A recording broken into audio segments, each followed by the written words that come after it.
So I want to start by saying something that might sound a bit controversial.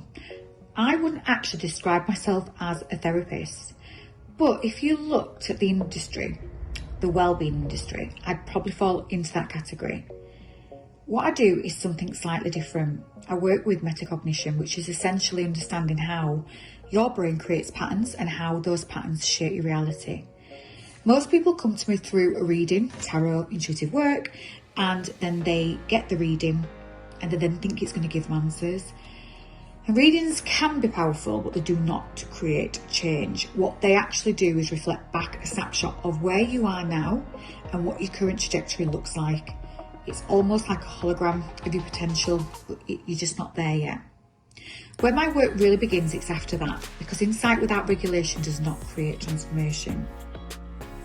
If your nervous system isn't calm, you physically cannot align with the reality that your mind is projecting. So the work I do is based around three things. It's collapse, rewire and activate. We collapse the old pattern, the loop, the story your system keeps replaying. We go into the subconscious, into the original imprint, and we change how it's stored. And then we activate a new way of being, something your body can actually hold safely. This is not hypnotherapy, and it's not just about talking things through. What we're doing is going into your experiences, often trauma that were never fully processed. Your body didn't get to complete the emotional response, so it stored it. And that stored experience becomes a trigger later in life.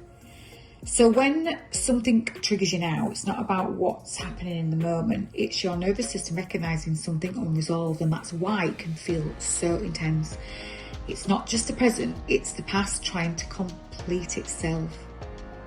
So what I do is guide people into that safe space. I help them fully feel what they didn't get to feel at the time, this time with awareness. Because the moment you understand something, you change your relationship to it. It becomes a new experience. And for me, the biggest shift comes through compassion. When someone understands why something happened, instead of judging it, the nervous system then can finally start to relax, and that's when real change happens. After that, it's about integration, not constantly digging, not fixing every single trigger, but working with the ones that are running your life. Because the goal isn't to keep healing forever, the goal is to understand yourself deeply enough that you stop being controlled by your patterns and you start consciously choosing how to live.